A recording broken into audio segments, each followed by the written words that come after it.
Welcome back, Boilermaker fans, to the Central Indiana Sports Report for this week's Purdue Report. Here to talk all things Purdue with our guy, Jake Dunn. Jake joining me on the Riverside app. First, we're going to talk a little football, and then we're going to talk about basketball. Jake, I think the biggest news so far from the football team in the offseason is the coaching changes. So far, Purdue has let go Vance Weiss, the former offensive line coach, as well as Lamar Connard, the running backs coach. They have replaced them with Zach Crabtree. He's the new offensive line coach. Purdue hired him on this past Friday. He comes from Fresno State, where he was the offensive line coach here in 2025. Before Fresno State, he was at USC, where he worked with current Purdue offensive coordinator Josh Henson. Crabtree also played on the O-line at Oklahoma State, and Henson also was an offensive lineman at Oklahoma State as well. Crabtree also played in the NFL for the Los Angeles Chargers for a season, but retired due to a knee injury. But when he was at Oklahoma State in 2017, he did earn all Big 12 honors. So young guy. Young guy in the pros, knows what it takes to get there. Is kind of an up-and-coming coach in the ranks here. So he's a guy that fits into Josh Henson's system. I've heard that he and Vance Weiss kind of had a little bit of friction there on the staff. So I think that was a piece of him being let go and bringing Josh Henson, bringing on Zach Crabtree to be the new offensive line coach. With the news of Vance Weiss being let go, Purdue did see offensive lineman Hank Purvis enter the transfer portal today. He's a 6'5", 360-pound guard. He played in 9 games total this season, including starting the final 7 games at guard. So he was ranked the 11th one, Jake, and like most of the others, it was meh. I think Jamarian Harkless is probably a decent-sized loss. Other than that, anybody else disappoint you that they're gone?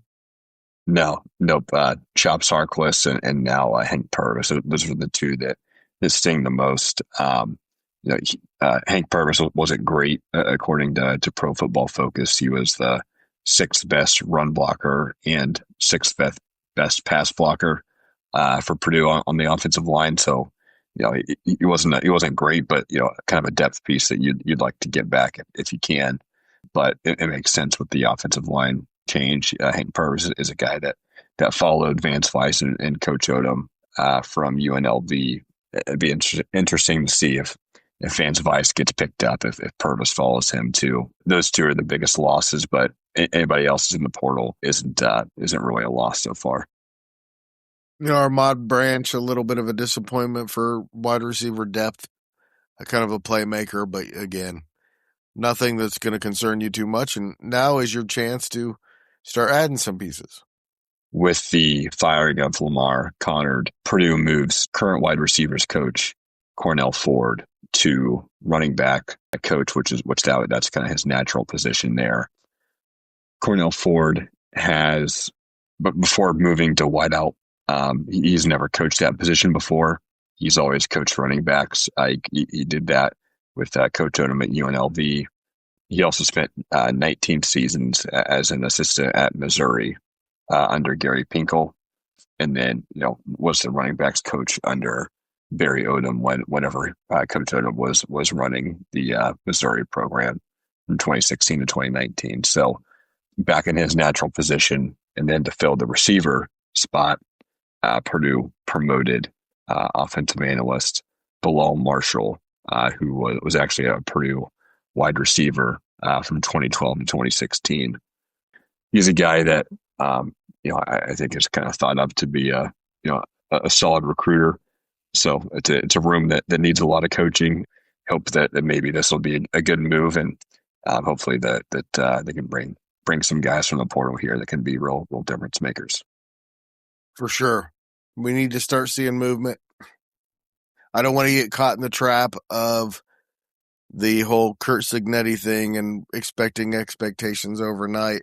let's just be honest, we're not a football school, so I don't see a lot of urgency, but we definitely have to see movement starting here with adding some talent in the portal. Ideally, you'd like to see probably 4 wide receivers that are of the starting caliber. I would think, because we lose Michael Jackson. There's a couple other receivers that had some solid playing time. Their eligibility. Nitro Tuggle is really the only one that you'd really like to keep, and it sounds like so far they might. Would love to see some real players come in here on the portal. I hope so. I'd like to see some growth from Nitro. We saw some flashes of it. Like to see a little more consistency from him. Hopefully, this new coaching hire can help kind of. We'll see some of that development come to light here. You're gonna have to find a quarterback, though, right?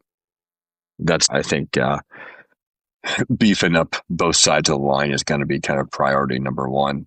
Maybe getting some help on the outside too, and the receiver spot is going to be important. But finding a guy at the absolute minimum would push Ryan Brown for that starting position. I think you and I are both on the same train here that Ryan Brown isn't the guy, and we'd love to see Purdue come out and get a guy who can come in here and be the QB1 to start the season.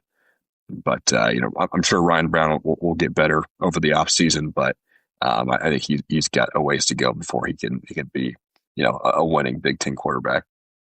He's certainly an option. I think he showed again some flashes of being a pretty good quarterback, but like you said, at a minimum, a guy who can be competitive with him. Yeah, absolutely. All right, Jake, a couple of basketball topics I wanted to bring up with you. First, on Friday, we're going to have our first college basketball report of the year. I talked with the IU guys, Grant Schaus and Mike Hutzel, about their Big Ten predictions and what they think is going to happen starting in January when it all starts up again. I wanted to get your opinion as well. Don't want to get your predictions yet because we're going to do that when the Big Ten starts in a couple of weeks, but want to get your take on what you've seen from the Big Ten so far, and not necessarily where Purdue fits in, but who are the other teams that concern you, and what's been the biggest story in your mind? I think honestly, Nebraska has been the biggest story. I mean, not a team that a lot of people, coming into the season thought that they would be. I mean, currently right now tied for the top in the Big Ten. I know there's only been 2 games, but they're tied for the top of the Big Ten right now with Michigan, Michigan State, Purdue, and UCLA. Which the rest of those were teams that coming into the season you thought that would be kind of in that upper tier in the Big Ten. They went on the road and beat a decent Illinois team. They're ranked for the first time in a while. I think they're kind of the story of the Big Ten so far. One of the few undefeated teams left in the country. One of 2 in the Big Ten, Michigan and Nebraska are the only 2 undefeated teams left in the Big Ten. And overall record, there's still a handful of teams that are undefeated in the conference. I think them and just Michigan's dominance. Those have been kind of the two biggest storylines here so far. Nebraska is not a fluke. It's not been a great schedule, but not a fluke. They beat Oklahoma 105-99. They beat Creighton by 21 points on December 7th. Then 3 days later, beat Wisconsin by 30 points at home. And then 3 days later, as you mentioned, the win at Illinois. Man, Nebraska story of the year probably across the country right now. Here, the day after New Year's Day, so January 2nd, they play Michigan State at home at 9 p.m. Eastern tip. So that'd be a really good game to watch, assuming that they get by University of North Dakota and University of New Hampshire, which those should be easy wins for them. But a team that Purdue has to go on the road to play in February. So yeah, if they keep it up, that could be a marquee matchup. No doubt. That's we've been saying all along. Purdue got a break. No trip to Michigan. No trip to Michigan State. No trip to Illinois. But looks like Nebraska is going to be a really tough place to play this year. It looks like that team is legit, and that might be one of their toughest trips in the entire Big Ten schedule.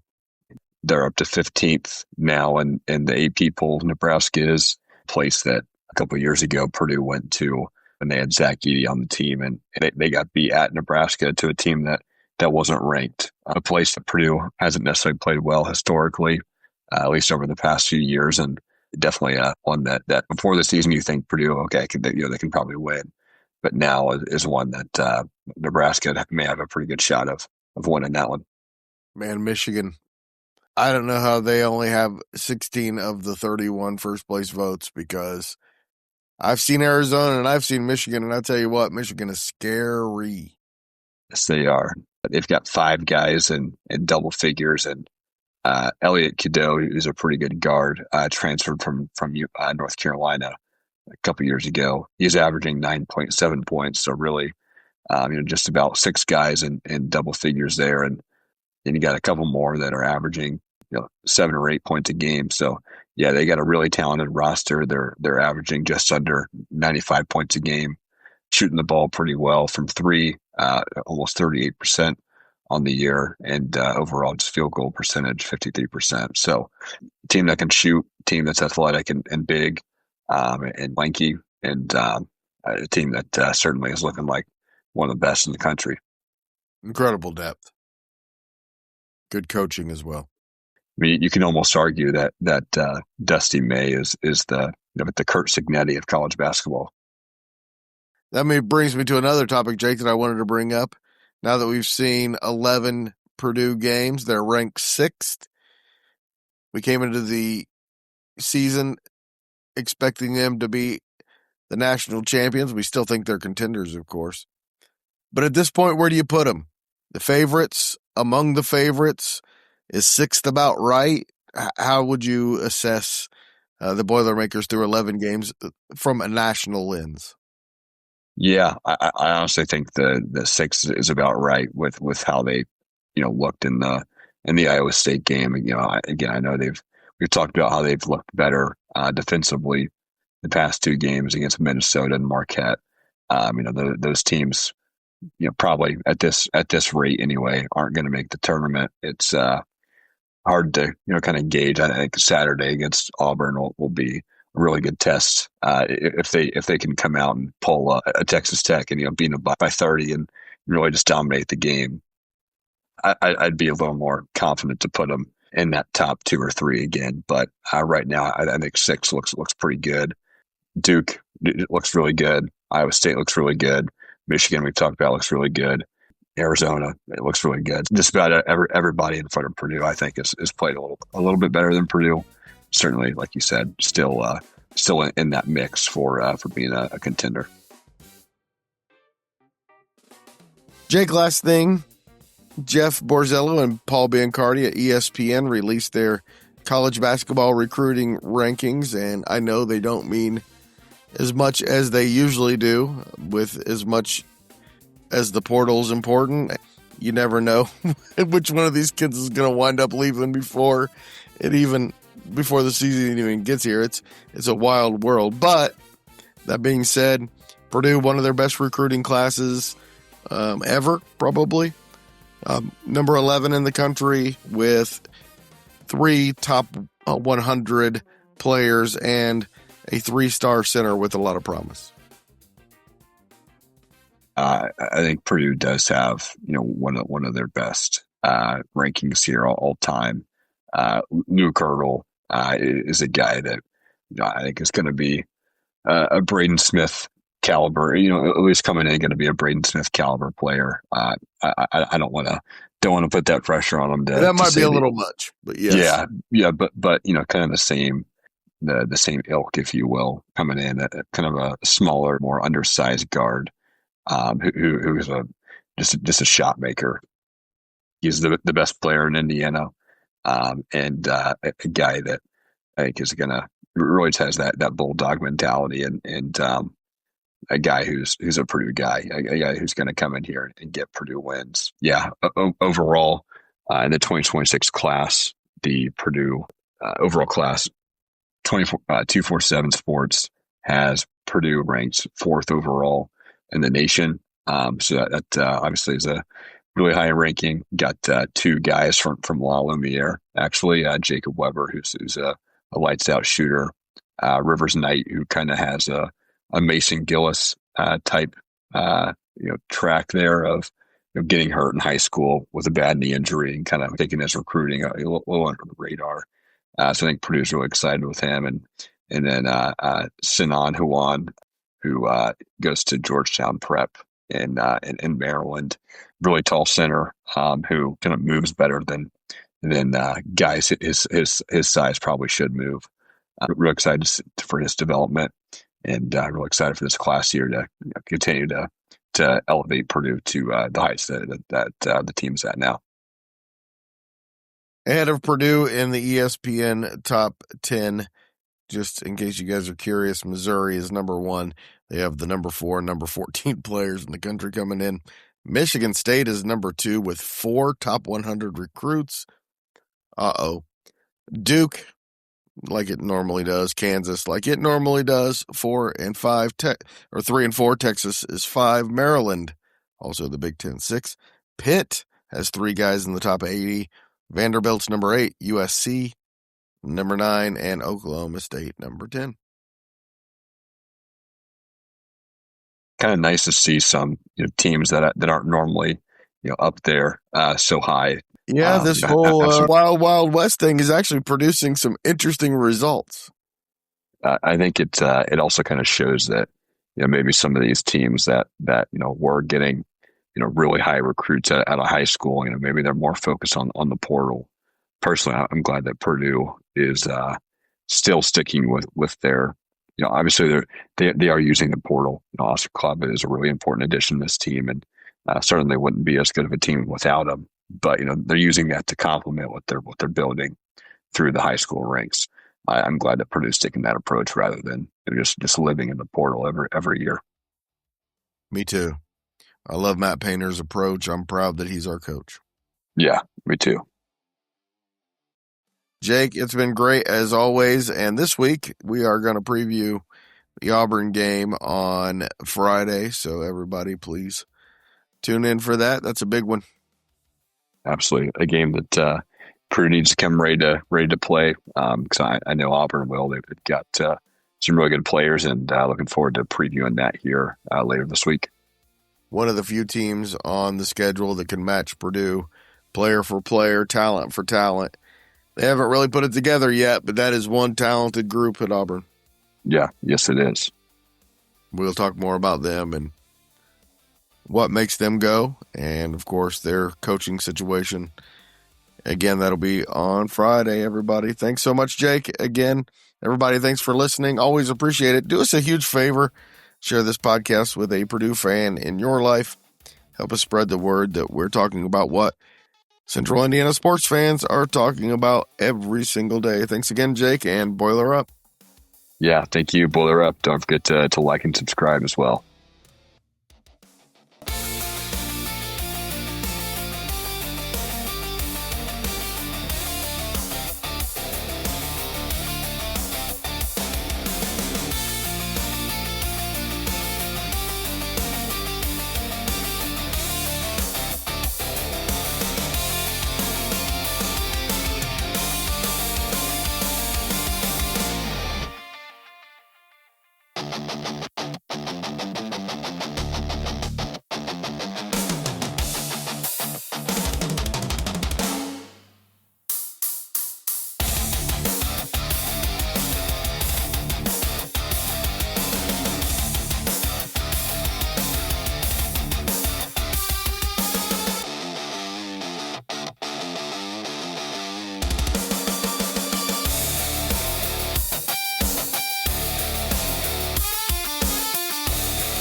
Central Indiana Sports Report is a product of ITG Media. And I love Susie.